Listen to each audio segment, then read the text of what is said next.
All right, dearly beloved, are you ready to learn some fun stuff? Because today I have Danny Iny, who is the founder of Mirasee and a leading voice in the world of online courses. Now, Danny and I have known each other for quite a few years since we created and launched the Great E-Course Adventure. It was around the same time that we found out about each other. We've had a lot of conversations. Danny's been on my podcast quite a few times over the years, and he is probably the one and only other person aside from myself that I'm going to tell you to go work with if you're going to be building online courses. His insights and methodologies have graced the pages of Harvard Business Review, Entrepreneur, Inc., Forbes, and Business Insider. So Danny's a sought after speaker, and he's worked with Yale University, Google, and he's written a lot of books, including Teach Your Gift, Effortless, and Guide on the Side, Winning the Courses in the Age of AI. So today I want to dig into a bunch of relevant topics. I know all of you out there are building trainings, you're building programs, you're building courses. We're going to dig into how the industry is evolving and what Danny's learning from the thousands of people he has had the pleasure of working with over the last couple years since he was last on the show. So Danny, thank you so much for taking some time, for being here with us today. I really appreciate you. Brad, it's a pleasure and a privilege, and thank you for the very gracious introduction. Man, this is, we've been both going our paths around online courses and trainings.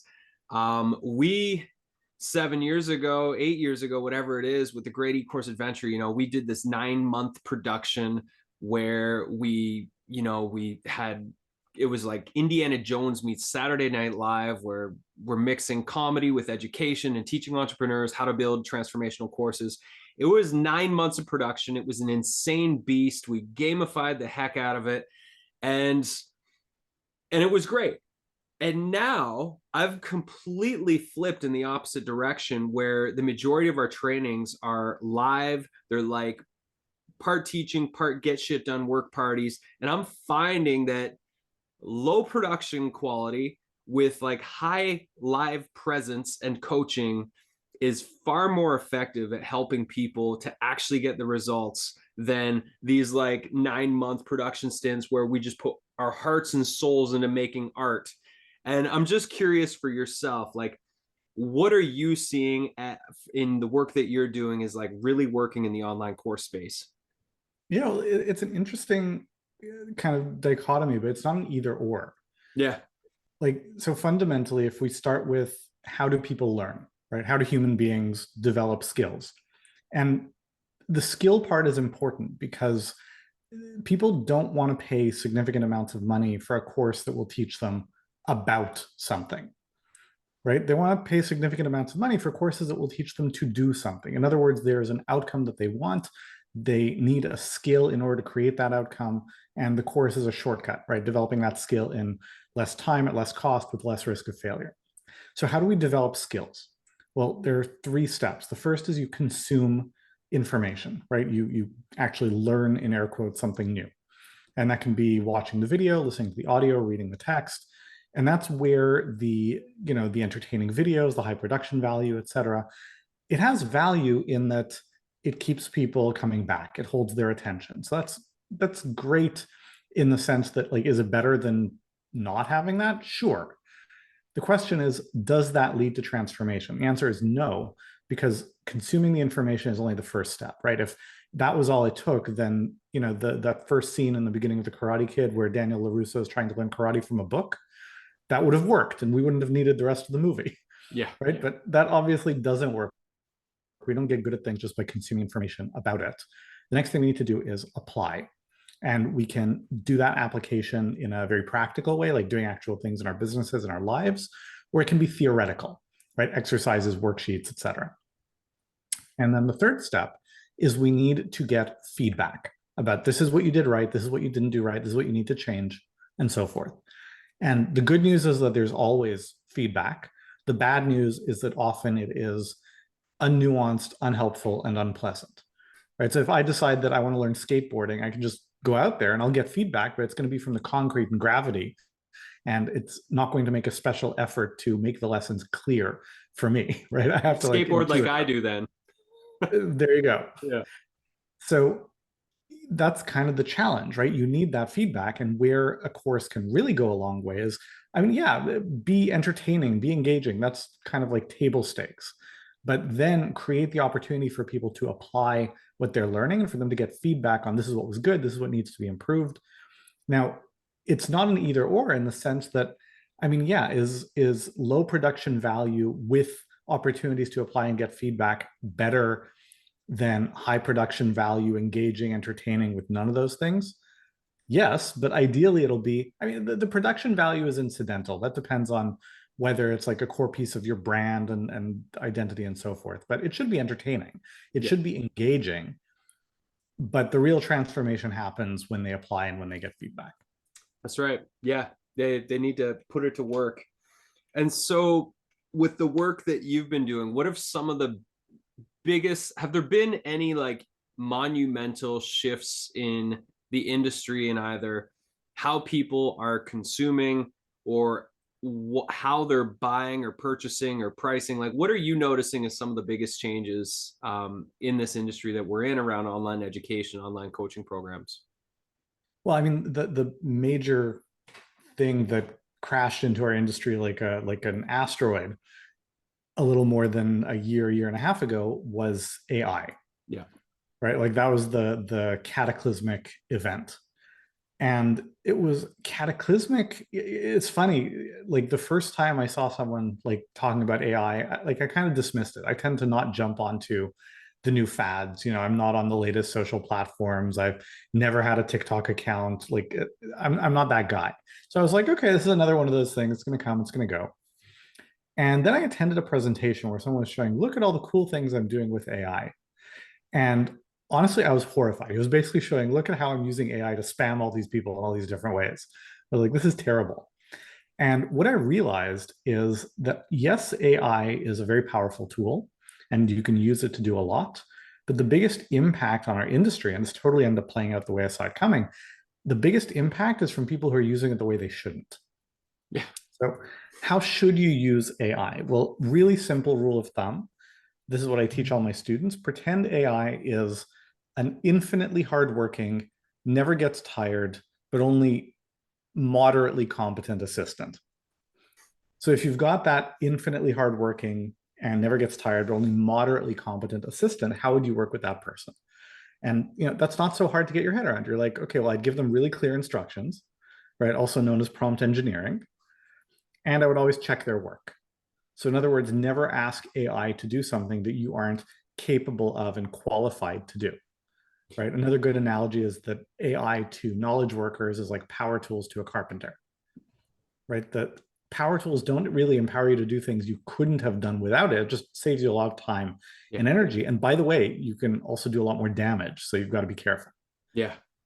Yeah. Right. So, It's amazing how great it is. Like I use it for an editing tool. So, for example, with this podcast episode, we're recording the video. I'll then take the transcript. I'll run the transcript through Descript. I'll put that transcript into ChatGPT and ask it to turn this into the article version of this. But if I don't give it the clear prompts around keeping our voice and the conversation flow the same, it will rewrite this whole conversation. It'll sound completely different than Danny and Bradley speaking together.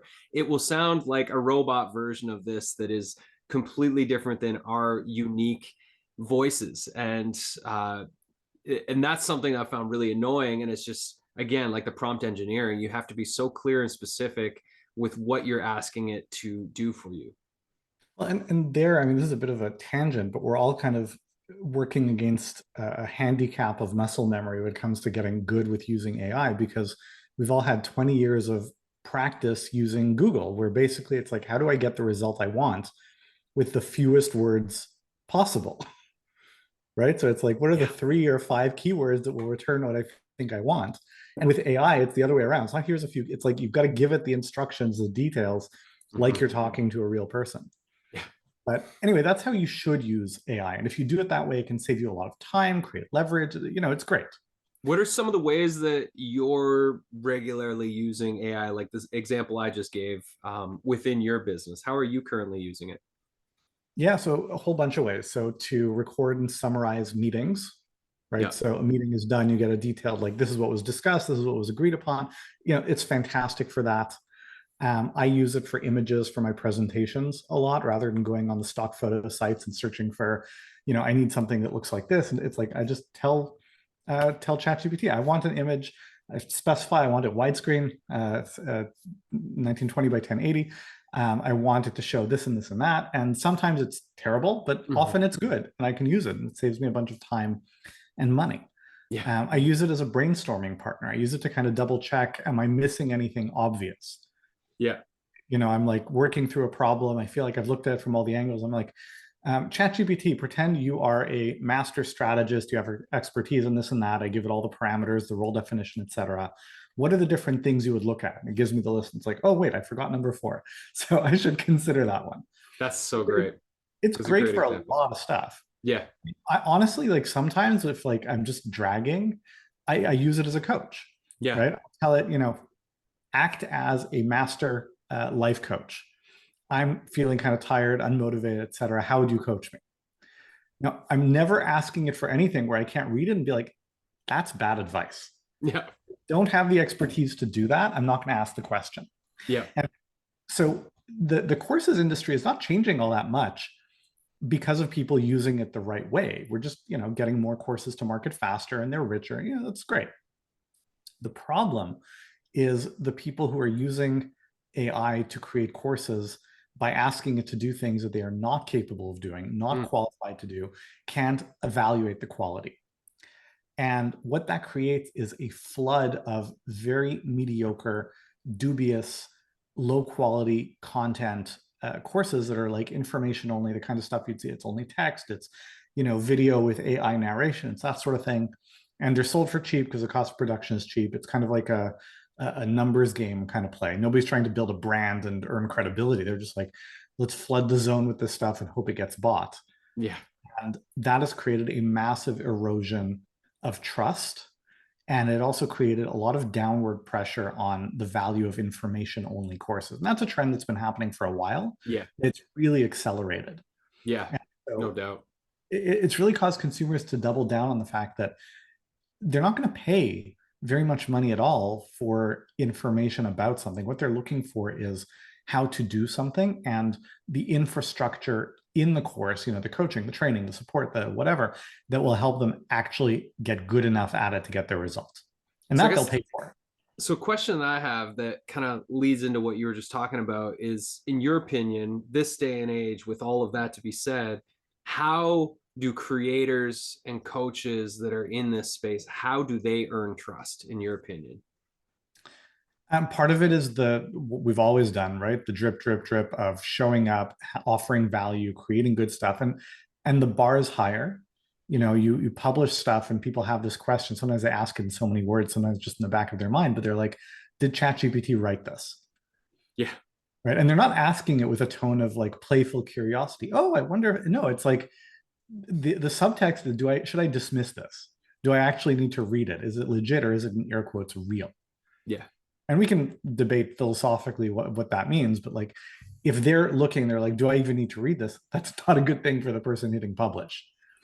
Absolutely. So you've got to that much more infuse what you're doing with personality, make the media that much richer, right? Hiding behind the written word is, you can do some stuff in writing, but people need to see you, they need to hear you.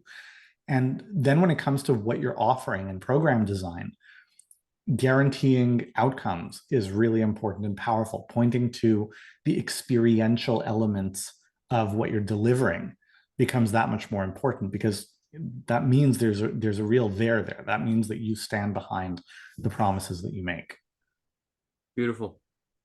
Yeah, I would definitely agree with that.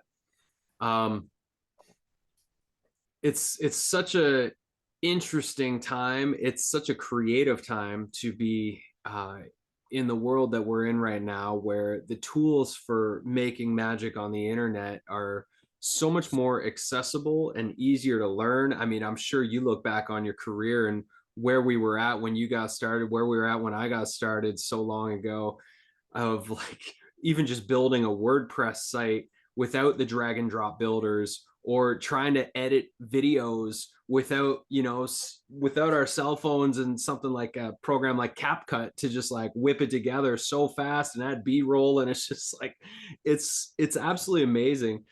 So where would you say, for people that are, they're early stage, or they're like in it but they're not seeing the results, where would you encourage people to put their focus to start to see some gains in the space Make with something people with want.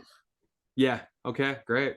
It's always that, right? It's not about, I'm to your point about, something that's immersive versus high production value, et cetera.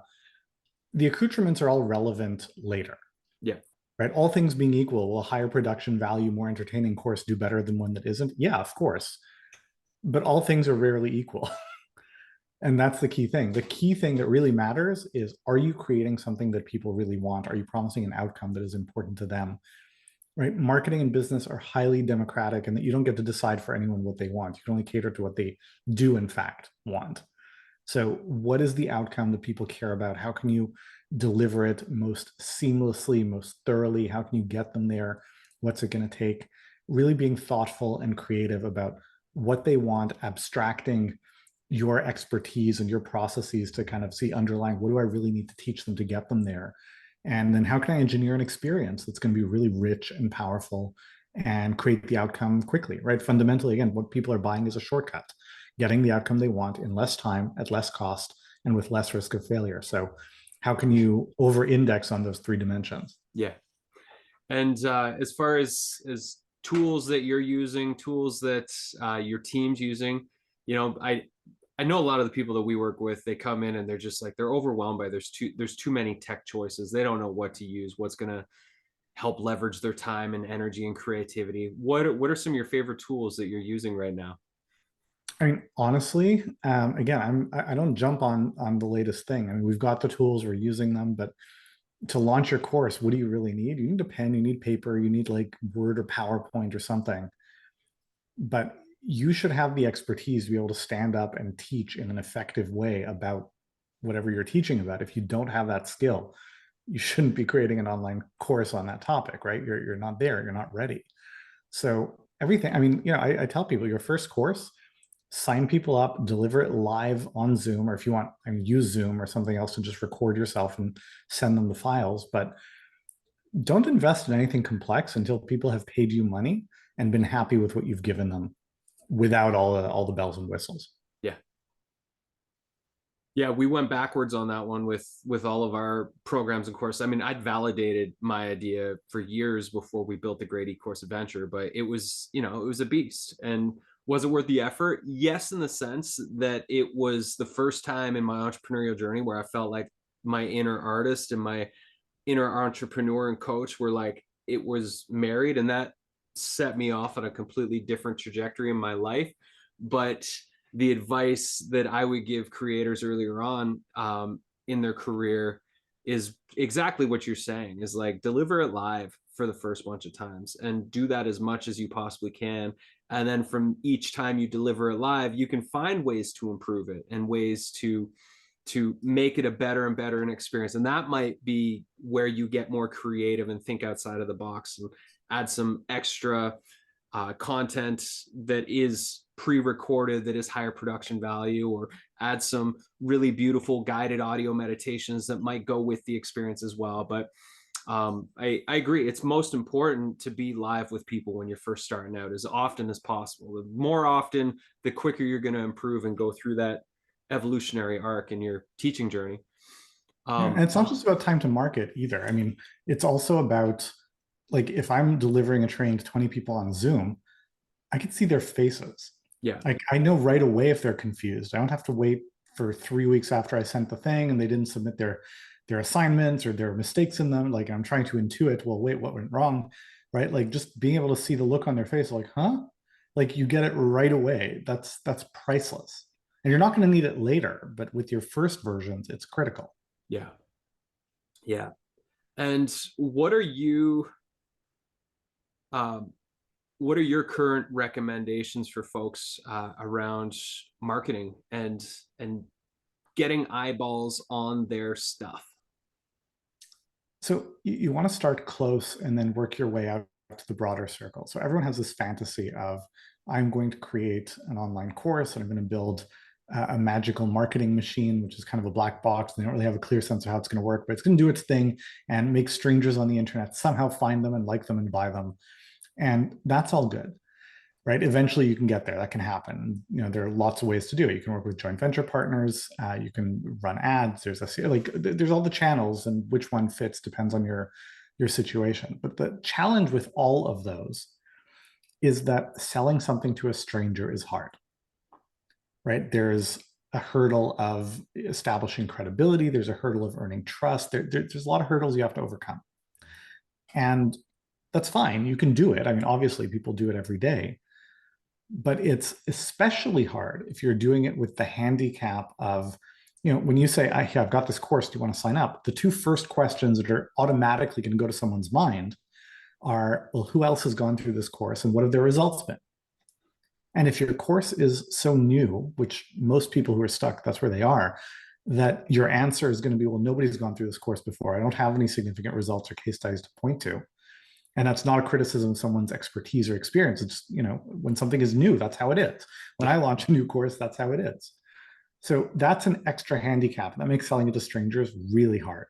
And so until you get to the point where you've got those case studies, you've got that proof, you want to go to people that already trust you and like you to some degree, right? And so that can be, usually if you're going to sell into a market, it's because you know enough about the market to be able to help them. And if you know enough about the market to be able to help them, then presumably you're connected to people in that market. Start with the basic blocking and tackling of reaching out to your network, speaking at local conferences, going to groups and events that are going to be receptive and so forth. And, you know, the way to sell 100,000 copies of something is start with one and then get the second, then get the third. And once you've got that proof, that momentum, you've gotten a little better at delivering the presentation so people are like, they get it and they want to buy it. Mm-hmm. That's when you start looking more broadly. But the reason the broader marketing tends not to work for people is that they jump to it too soon and they're just playing with too many handicaps. Yeah. And, you know, one of the biggest hurdle for any entrepreneur at the early stages is getting over that fear of putting yourself out there, that and feeling like you're not ready. And you essentially, there comes a time when you have your offer and it's time to just get in front of people and start offering it and put the invitation out there for people to step in with you. It's like jumping into a cold swimming pool, right? Like you've got to get in there. If you drag it out and torture yourself for like 3 months, you can do that. But you know, it's going to be the same once you're in there. You might as well just hold your nose and jump in. Yeah. As a cold water addict, still I've been going in cold water for 20 years. And you have to trick your mind and just not think about it. Just throw your body over the edge and then you're in. That's the only way I can do it. Another question: what has you most excited in your life's work? You know, you're in a mature phase of growing your business. What keeps you really stoked and focused and excited in your work right now? Well, I mean, mature is relative, right? Because I mean, yes, on the one hand, you know, I have 100 people working for me. We do, I don't know, 13, $15 million in revenue a year. So yeah, I didn't start my business yesterday. I'm, you know, by internet terms, I'm a dinosaur. But with that being said, business tends to go in cycles, right? Where, you know, you have an instinct, you have a sense that there's an opportunity for something, and you're like trying to figure it out, and eventually it crystallizes into an epiphany and you start implementing it and there's expansion, everything is working. But that's not where it ends, right? From there you start going into stagnation, which has to happen because the world doesn't stand still. Markets evolve, competitors see what you're doing and catch up, things change, etc. And if you're not paying attention, you start to stagnate, and then you get to a crisis where, you know, you go from the going bankrupt gradually to doing it suddenly, right, in the Hemingway terms. And that brings you back to that, like, well, what am I going to do? How am I going to make things work? Or you can be proactive in looking at, like, well, what's the next thing that I'm exploring, that I'm figuring out? And you do that when you're still in that place of expansion. So the only way to really keep on growing is to look for what is the thing where it's not mature and it's not like, I mean, yeah, you know, cultivate the core business and support your people, but the way to keep on growing and staying ahead is to keep looking for where is there an opportunity to innovate, where's there an opportunity to do something that you haven't done before, that maybe nobody's done before. um, we were talking before we started recording. We just released a movie. Like, we spent the last 3 years making a movie, and I mean, we'd never done that before. It's not something we had to do, but it felt like this could be a cool new thing to figure out. And the way I tend to go into this, I'm like, okay, conceptually, do I think we could do it? Yes. And then, I add on the typical entrepreneurial suffix of like, how hard can it be, which is always famous last words. So it always turns out to be a lot harder than you thought. But you explore and figure out something new. And that's, there's always more, and it's always new. When you start just tending the gardens that you planted ages ago, you're stagnating and going to decline. I'm not there. Beautiful. That's a great answer. And let's just pretend you woke up tomorrow and you didn't have 100 employees, you didn't have a following, you didn't have a bank account, you were starting from scratch, but you had all of the knowledge and the wisdom that you have right now. If you had to start over tomorrow, where would you put your focus in those, say, first 6 months to grow your business to become successful? Individual sales. I would not be focusing on creating content. I would not be focusing on website. I would not be focusing on anything. I would be looking to meet as many people in person as possible, shake their hands, get on the phone, sit down at coffee, get to know their business, so I see where there's an opportunity for me to help and get some business going. Right? Amazing. Because you can't do anything else without the runway that allows you to know you're building something without a gun to your head. Yeah. Yeah, I say this all the time because everybody who comes into, my sphere is like, I want to build my online business. I want to be working online. And I'm just like, well, what are you doing locally? I, how I got started in this is I taught 500 meditation workshops locally in the city that I was in at the time. And that's how I got into online, is I created the demand by creating such an orbit around what I was doing in my local community by showing up and teaching this community for 3 years, 500 times. And so many people forget about the importance of having something happening in their local area that they can, especially in the early days. It's so important to be getting that in-person, real-time feedback and conversation with other people that you can be helping. And it's so satisfying. Yeah, and look, fundamentally, as much as we talk about AI and digital presence, like, we're mammals, right? We are physical beings that are wired around in-person connection. So connection and contact are accelerants of trust. Yeah. So can you do all this online? Sure. But it'll take longer if you're doing it all online. And if you start in person, things move faster, and you leverage that to bring that proof and accelerate online. It's all the better. Yeah. So coming to the end of the time here with you, this felt like a rapid fire. I've got like 10 questions that, that are going to be in the show notes here. Where can people watch the movie? Where's that going to be available? Because I'm sure people are going to be curious about that. Yeah, so we're only doing screenings for a very limited time, and then we're going to look at opening it to the public later in the year. But for people who are listening to this kind of like right as it comes out, if you go to teachyourgift.movie, then you can register for a screening. And if you've passed the window, you'll see there the information. There'll be a waiting list so that you can watch it as soon as it becomes available. But teachyourgift.movie. And then barring that, I mean, Mirasee, my website, mirasee.com, or just look me up on Amazon, and there's a lot. And is there anything exciting coming up for you aside from that you want to talk about right now? I mean, the movie's excuse me, the movie's a pretty big deal for me. So that's congratulations. That is a big deal. A 3-year project. You must be very satisfied that you're like at the finish line.